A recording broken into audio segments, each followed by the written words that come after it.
चलिए आज कुछ पढ़ते हैं। क्या पढ़ेंगे? Combustible and non combustible substance को पढ़ेंगे। ठीक है, चलिए सबसे पहले इसका हिंदी मीनिंग को जानेंगे कि क्या है combustible and non combustible substance का हिंदी मीनिंग। तो कंबस्टेबल नाम से ही पता चल रहा है मेरे भाई कि combustible and non combustible substance का हिंदी मीनिंग क्या होगा। तो चलिए मैं बता देता हूं क्या है। तो कंबस्टेबल सब्सटेंस यानी कि कंबस्टेव, जो कंबस्टेबल यानी कि जो जल जाता हो, जो जलनशील हो, जो जल जाता हो उसे जलनशील कहेंगे। और जो ना जले यानी कि अजलनशील पदार्थ, नॉन कंबस्टेबल सब्सटेंस। ठीक है, तो ये कंबस्टेबल यानी कि ये जलता है और नॉन कंबस्टेबल यानी कि ये नहीं जलता है। ये जलनशील पदार्थ है और ये अजलनशील पदार्थ है। अब इसमें हमको चुनना है कि कौन सा जलनशील है और कौन सा अजलनशील है। तो चलिए फट से देखते हैं। फर्स्ट नंबर है पेपर।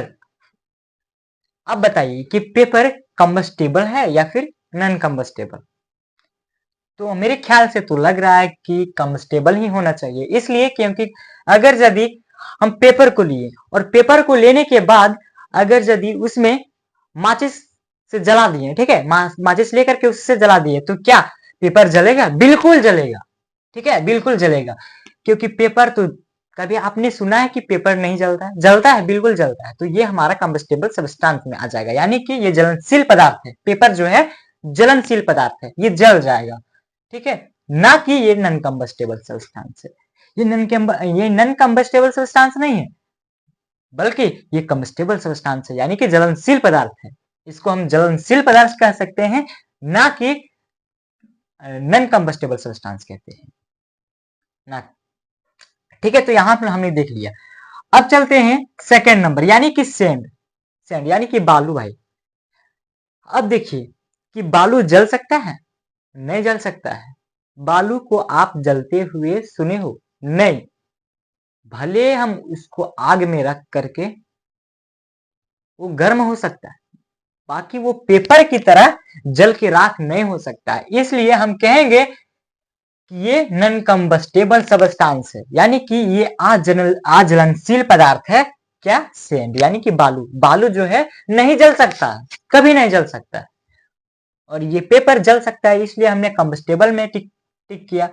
और सेंड यानी कि बालू नॉन कंबस्टेबल सब्सटेंस है, ये बिल्कुल नहीं जल सकता, तो इसलिए ये हमने यहाँ पे नॉन कंबस्टेबल में टिक किया। ठीक, अब आपने देख लिया इसको। अब चलते हैं थर्ड नंबर वाटर। अब बात आता है वाटर यानी पानी का, कि क्या भाई पानी जल सकता है? बिल्कुल जल सकता है, जल सकता है, पानी जल सकता है। कैसे? किस फॉर्म से?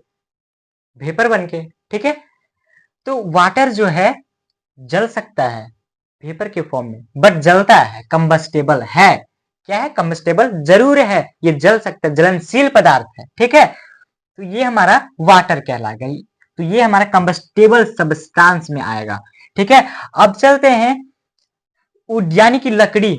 क्या है? लकड़ी। तो भाई लकड़ी तो जलता है, घर में खाना पकने के लिए और कामों में, और कामों में क्या जलता है? लकड़ी जलता है। खाना पकाने में तो आप देखे होंगे कि लकड़ी तो जलता है।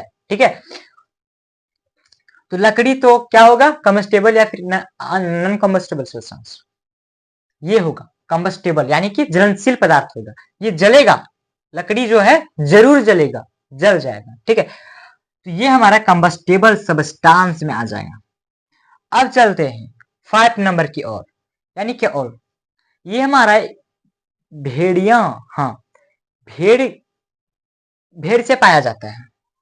तो ये क्या जल सकता है? बिल्कुल जल सकता है, ये कम्बस्टेबल है, ये जल सकता है, ये जलनशील पदार्थ है, बिल्कुल जल सकता है, कम्बस्टेबल सब्सटेंस है।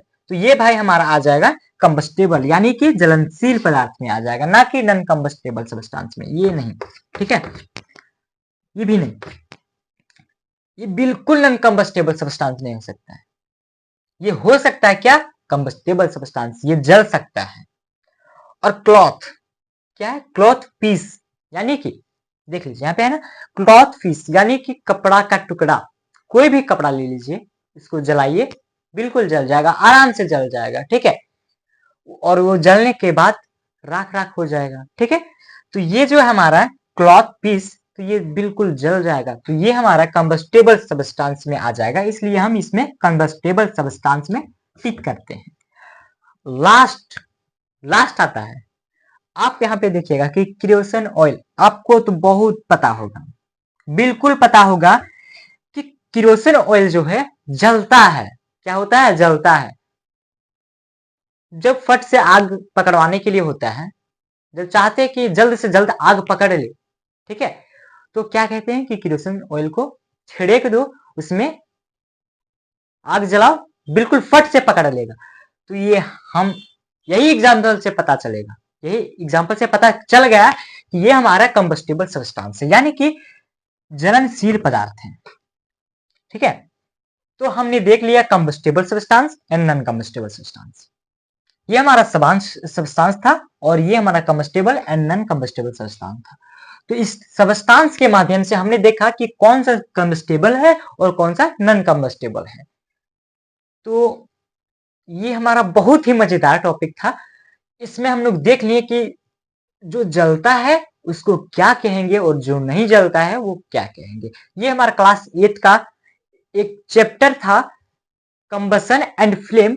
उस चैप्टर से हम उठा करके इस टॉपिक को लाए हैं और इस टॉपिक है, ये टॉपिक है हमारा combustible and non combustible substance, और यही आज हम लोग पढ़े।